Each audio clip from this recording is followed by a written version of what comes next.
पीछा तो बही खाता लेखाकर्म कक्षा 12वीं के अंतर्गत अध्याय 7 में हम अंश पूंजी लेखों के बारे में अध्ययन कर रहे थे।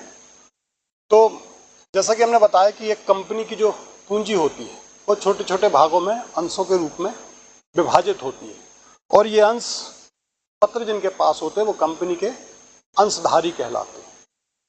अब अंशों का जब निर्गमन होता है कंपनी के प्रविवरण के अनुसार जो है अंशों का निर्गमन आम जनता के बीच अंशों को खरीदने के लिए किया जाता है। तो अंशों के निर्गमन की प्रक्रिया के अंतर्गत अंश पूंजी को प्राप्त करने के लिए सर्वप्रथम कंपनी प्रविवरण जारी करती है। प्रविवरण में दी गई सूचनाओं के आधार पर आवेदक संलग्न आवेदन में जानकारी भरकर निर्धारित धनराशि के माध्यम से बैंक के माध्यम से जमा करती है। इस आवेदन पर दी जाने वाली राशि को हम आवेदन राशि कहते हैं। अर्थात एक कंपनी जब अपने अंश पत्रों को बाजार में जारी करती है और आम जनता जब उन आवेदन पत्र को भरकर और निर्धारित जो शुल्क है आवेदन शुल्क है वो कंपनी के लिए बैंक के माध्यम से जमा करती है तो वो कहलाती है आवेदन राशि। तो पूर्व में भी बताया था हमने कि अंशों की जो राशि है अंशों की राशि वो 4 भागों में ली जाती है। नंबर पहला आवेदन पर, दूसरा आवंटन और तीसरा जो है प्रथम याचना और जो चौथा है वो अंतिम याचना।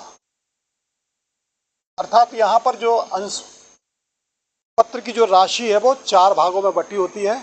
आवेदन के रूप में प्राप्त की जाती है, उसके पश्चात जब आवेदन प्राप्त हो जाते हैं तो जिनको आवंटित किया जाते हैं अंश उनसे आवंटन की राशि ली जाती है और फिर बची हुई जो 50% राशि वो प्रथम याचना और अंतिम याचना के रूप में प्राप्त की जाती है। तो पहली प्रक्रिया जो यहाँ हो जाती है वो है आवेदन पत्र की, उसके माध्यम से आवेदन राशि प्राप्त हो जाती है जिसकी हमने अभी पिछले अध्याय में जनरल प्रविष्टि आपको बताई हुई थी। Bank account debit to share application account. दूसरा जो है अंशों का आवंटन। अब प्राप्त आवेदन जो कंपनी के पास हैं उन आवेदनों की वो स्क्रूटनी करने के उपरांत किन किन लोगों को अंशों का आवंटन करना है अर्थात किन किन लोगों को सदस्यता प्रदान करना है, अंश पत्र प्रदान करना है, तो वो कहलाता है अंशों का आवंटन। तो अंशों के आवेदन प्राप्ति उपरांत कंपनी को प्राप्त अंश पत्र आवेदकों को उनके निश्चित मूल्य पर आवेदकों के मध्य बांटना है। तो आवंटन क्या है? जो अंश पत्र के आवेदन प्राप्त हुए हैं उन प्राप्त आवेदनों में से किन किन को अंशों का आवंटन किया जाना है, बंटन किया जाना है, वो आवेदकों के बीच बांटना है। फिर तीसरी प्रक्रिया जो आ जाती है वो अंशों पर याचना, जो हमने आपको बताई, प्रथम याचना और अंतिम याचना। अंशों का आवंटन कर दिया गया तो आवंटन के पश्चात जो बची हुई शेष राशि है अंश पत्र की वो राशि को मंगाना जो है वो कहलाता है याचना राशि। अर्थात अंशों को आवंटित करने के बाद जो शेष राशि अंशों की बची रह जाती है उस राशि को वापस प्राप्त करना, मंगाना, अंशों पर याचना करना कहलाता है। अब अंशों के आवंटन के पश्चात कंपनी कभी भी अंशों की बकाया राशि की मांग कर सकती। अब हमने यहाँ पर आवंटित कर दिए अंश और जो बचे हुए राशि है वो हम कभी भी उनसे प्रथम याचना, द्वितीय याचना या तृतीय याचना के रूप में या अंतिम याचना के रूप में मंगा सकते हैं। तो इस प्रकार से यहाँ पर अंशों का जो निर्गमन की जो प्रक्रिया है वो जब एक कंपनी अंश पत्रों को बाजार में प्रविवरण के माध्यम से जारी करती है तो आवेदन के माध्यम से आवेदन की राशि प्राप्त होती है। फिर उन आवेदनों को जो है स्क्रूटनी करने के उपरांत उनका आवंटन करती है और आवंटन के पश्चात जो है शेष राशि जो है प्रथम याचना और अंतिम याचना के रूप में वो प्राप्त करती है। तो ये प्रक्रिया जो है अंश पत्रों की है। इसके बाद हम यहाँ पर से संबंधित सवाल देखेंगे। कौशल लिमिटेड ने 10 रुपये वाले 10,000 अंश जारी किए कि एक अंश पत्र की कीमत 10 रुपये है, जो कि संख्या कितनी, क्वांटिटी 10,000। इस संबंध में प्रति अंश आवेदन पर 2 रुपये, आवंटन पर 4 रुपये एवं 4 रुपये प्रथम एवं अंतिम याचना पर एक साथ दिए हैं। तो इस प्रकार से 4 2 6 और 4 10, टोटल 10 रुपये कीमत यहाँ पर हो गई। 10 रुपये अंश पत्र की कीमत, अंश पत्र। की कीमत। यहाँ प्रति अंश जो है 10 रुपये। तो अब यहाँ हम जनरल प्रविष्टि करेंगे, देखेंगे कि बैंक अकाउंट डेबिट 10,000 इंटू 2, 2 रुपये जो है ये काय का है, आवेदन का। आवेदन 2 रुपये प्रति अंश आवेदन पर। तो टोटल अंश कितने हैं, 10,000 अंश। तो राशि हो गई टोटल 20,000 रुपये। To share application account 10,000 into 2 20,000 रुपये, अर्थात बैंक खाते में यहाँ पर जो है 20,000 रुपये आवेदन पत्र के माध्यम से प्राप्त हुए। अब इस प्राप्त आवेदन राशि को जो है वो शेयर एप्लीकेशन अकाउंट में ट्रांसफर करेंगे। तो share application account debit 20,000 to share capital account, अंश पूंजी खाता। ये हो गया अंश पूंजी खाता, और ये हो गया अंश आवेदन। अंश आवेदन, तो अंश आवेदन खाता डेबिट टू अंश पूंजी खाता। तो ये प्रथम प्रविष्टि कौन सी हो गई, आवेदन से संबंधित। अब इसके बाद आवंटन और याचना के बारे में हम देखेंगे। अब यहाँ पर शेयर अलॉटमेंट अकाउंट, ये 4 रुपये। आवंटन पर राशि थी कितनी, 4 रुपये। आवंटन पर 4 रुपये। तो यहाँ पर 10,000 इंटू 4, तो 40,000 रुपये जो है इनको यहाँ पर ड्यू होंगे ये। तो share allotment account debit to 40,000 to share capital account 40,000। Being allotment money due, देय होने पर, देय होने पर। अब यहाँ पर हमने ड्यू दिखा दिया, शेयर अलॉटमेंट आवंटन खाते से। यहाँ और क्लियर कर दूं, ये आवंटन, आवंटन खाते से debit to share capital account.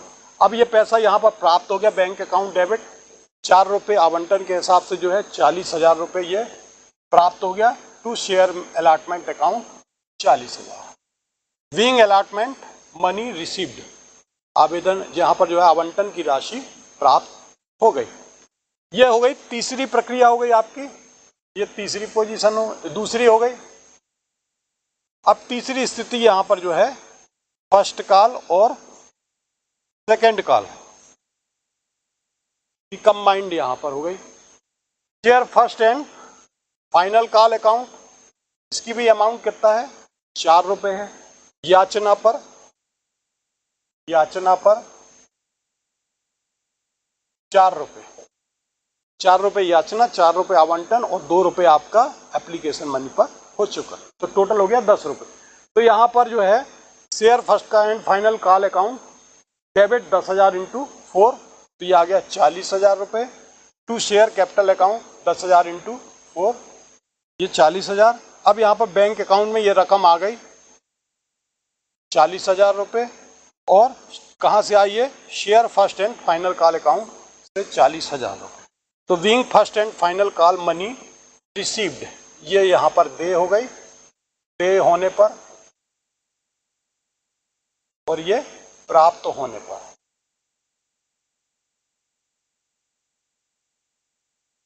तो इस प्रकार से यहाँ पर हम देखते हैं कि एक कंपनी को जब अंशपत्र पर राशि प्राप्त होती है तो वो 4 भागों में प्राप्त होती है। पहला भाग जो है आवेदन के रूप में, दूसरा आवंटन के रूप में, और तीसरा और चौथा जो है वो याचना के रूप में प्राप्त होती है। एक और अगला सवाल यहाँ पर हम देखेंगे, एक कंपनी जो कि 5 लाख की अधिकृत पूंजी से प्रारंभ थी, वह 100 रुपये वाले 5,000 अंशों में, पर जो कंपनी की पूंजी है वो टोटल अधिकृत है वो 5 लाख रुपये, जो कि 100 रुपये वाले एक अंश पत्र की कीमत जो है वो 100 रुपये है। ये थोड़ा सा हटके सवाल है। यहाँ पर हम देखते हैं कि 5 लाख की अधिकृत पूंजी से प्रारंभ थी और जो 100 रुपये वाले 5,000 अंशों में विभक्त थी, अर्थात 5,000 अंश इंटू 100 रुपये बराबर 5 लाख रुपए वाली ये अंश पूंजी जो है इसकी अधिकृत पूंजी है। यहाँ तो यहाँ पर जो विभक्त थे ये 20 रुपये आवेदन पर थे, 40 रुपये आवंटन पर, और शेष दो हैं दो समान याचना पर दे थे, मतलब फर्स्ट कॉल और सेकंड कॉल पे। अब यहाँ पर हम देखते हैं कि आवेदन पर जो राशि प्राप्त हुई बैंक अकाउंट 1000 इंटू 20, 1000 अंश जनता को जारी किए थे, 20 रुपये आवेदन पत्र पर, तो 20,000 रुपये उनको यहाँ पर प्राप्त हो गए। Being application money received on 1000 shares, तो यहाँ पर 1000 अंश पत्रों की जो है आवेदन राशि उनको प्राप्त हुई। वहीं दूसरा हम देखते हैं share application account debit to share capital account, यहाँ पर जो पूंजी प्राप्त हुई आवेदन की उसको जो है ट्रांसफर कर दिया शेयर कैपिटल अकाउंट में, ये एक पोजीशन हो गई। अब यहाँ पर दूसरा जो है आवंटन का, यहाँ पर शेयर अलॉटमेंट अकाउंट 1000 इंटू 40, तो यहाँ पर जो है आवंटन पर राशि थी 40 रुपये पर शेयर, तो ये ड्यू हो गई राशि 1000 अंशों के हिसाब से, यहाँ पर 1000 इंटू 40 रुपये, ये सॉरी यहाँ पर 1000 इंटू 40।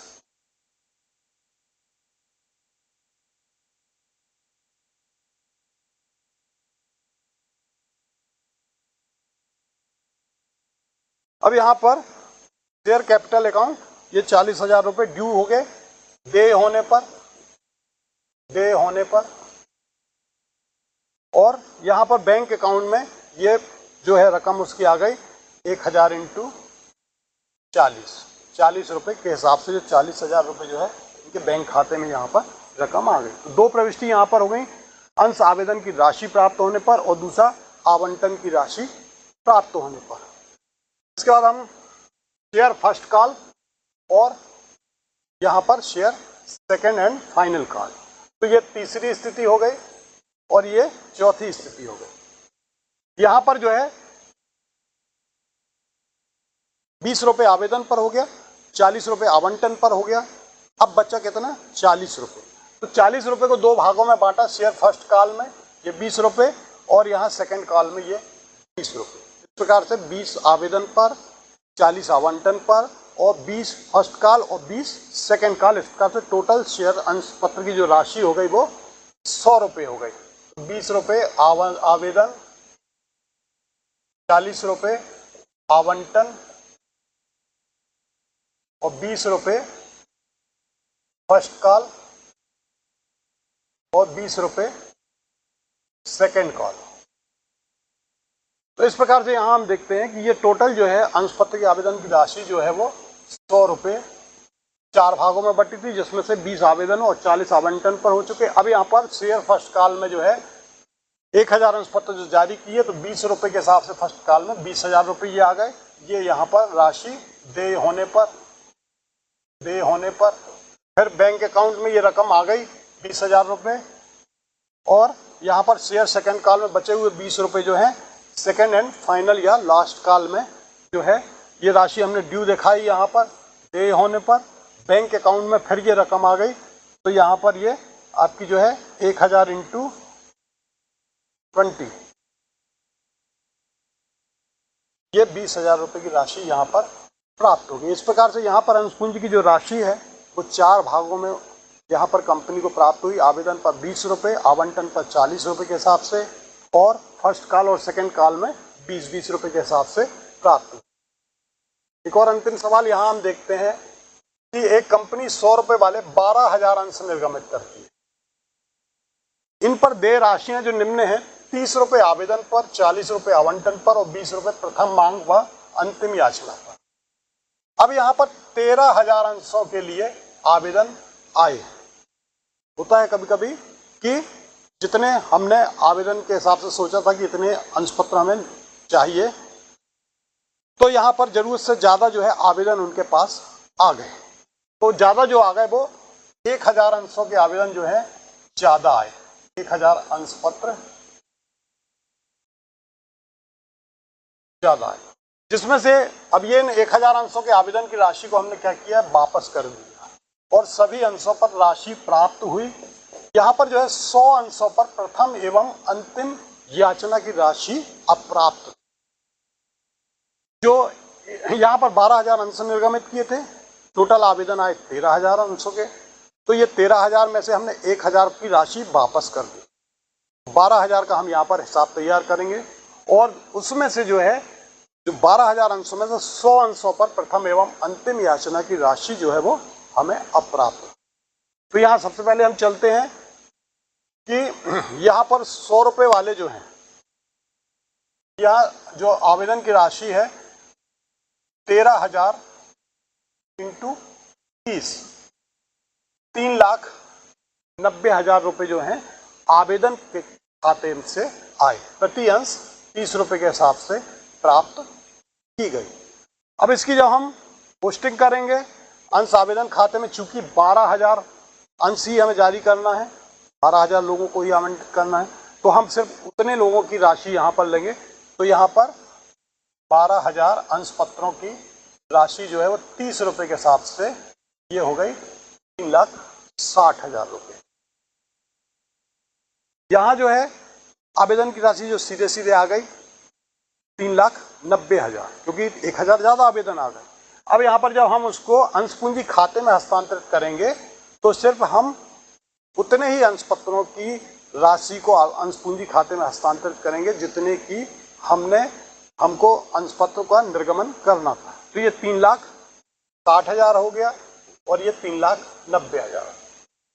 अब यहाँ पर ये पहली पोजीशन थी। अब इसमें जो है अंश आवेदन खाता डेबिट, अब जो एक्स्ट्रा आ गए थे यहाँ पर जो है 1,000 इंटू 30, ये जो है 1,000 अंश पत्रों के आवेदन की राशि हमने वापस की है। 1,000 इंटू 30, तो ये 30,000 रुपये जो है ये 1,000 अंशों पर आवेदन राशि रद्द करने पर, अर्थात इन 1,000 अंशों पर जो आवेदन राशि आई थी उसको हमने रद्द किया और उसकी राशि को हमने वापस कर दिया अंश आवेदन खाता डेबिट टू बैंक खाते। इसके बाद हम देखते हैं अब आवंटन की प्रक्रिया। नंबर 2, अंश आवंटन में अंश पत्र इंटू 40, तो ये 12 चौको 48,000। बैंक खाते में जो है यहाँ पर 12,000 इंटू 40, 4,80,000 आ गए। तो ये दूसरी प्रविष्टि हो गई। अब तीसरा जो है अंश प्रथम मांग खाता, यहाँ पर जो है 20 रुपये प्रति अंश के हिसाब से है। तो ये 12,000 अंश थे, 12,000 इंटू 20, तो ये 2,40,000 रुपये जो है ये दे हो गए। अब बैंक में जो आए तो यहाँ बैंक में अब देखेंगे हम यहाँ पर कि 100 अंश कम प्राप्त हुए थे। 100 अंश जो पत्र जो हैं उन पर जो है प्रथम याचना और द्वितीय याचना की राशि हमें कम प्राप्त हुई थी। तो यहाँ पर जो है 20 रुपये के हिसाब से जो है 100 अंश पर 100 अंश क्या हो गए, कम हो गए। तो टोटल यहाँ पर जो हमें अंश प्राप्त हुए ये हुए आपके 11,900 इंटू 20, तो ये बैंक अकाउंट में जो रकम आई 2,38,000 रुपये। तो यहाँ पर प्रथम मांग पर जो है हमें राशि प्राप्त करने पर ड्यू दिखाना है और ये हो गया अब आपका अंश द्वितीय एवं अंतिम मांग खाता। तो यहाँ हमने देखा कि हमें जो 2,40,000 रुपये प्राप्त होने थे उसके बेहाफ में चूंकि 100 अंशधारियों ने जो है हमें प्रथम याचना और द्वितीय याचना के पैसे कम दिए, तो यहाँ पर 12,000 माइनस जो है 100 अंशधारी कम है, ये हो गया 11,900। 11,900 जो है अंशधारी, इनसे जो है हमें प्रथम याचना और द्वितीय याचना की राशि प्राप्त हुई। अब यहाँ पर जो है द्वितीय याचना पर करने पर 10 रुपये के हिसाब से राशि प्राप्त होना है, जिसमें से 100 अंशधारियों ने अभी नहीं दिया। तो ड्यू तो दिखाएंगे हम 12,000 का, तो यहाँ पर ड्यू में जो है 12,000 इंटू 10 रुपये, ये 1,20,000 रुपये। अब बैंक खाते में जो रकम आ रही है तो यहाँ पर चूंकि 100 अंशधारियों ने नहीं दिया है याचना का, तो 11,900 इंटू 10 रुपये, ये है 1,19,000 रुपये। तो यहाँ पर जो है अंतिम याचना की राशि प्राप्त हुई कितनी, 1,19,000। तो इस प्रकार से यहाँ पर हम देखते हैं कि कभी कभी ये भी होता है कि जिन अंशधारियों को हमने अंश आवंटित किए हैं उनमें से कुछ अंशधारी ऐसे हैं जिनकी प्रथम याचना और द्वितीय याचना की राशि अप्राप्त रहती है। ऐसी स्थिति में यहाँ पर हम ड्यू में दिखाएंगे जितने अंशधारी थे, जितना ड्यू होना था वो पूरा दिखाएंगे। वास्तव में जो बैंक में हमें प्राप्त हुआ तो यहाँ पर हम उतना अमाउंट दिखाएंगे।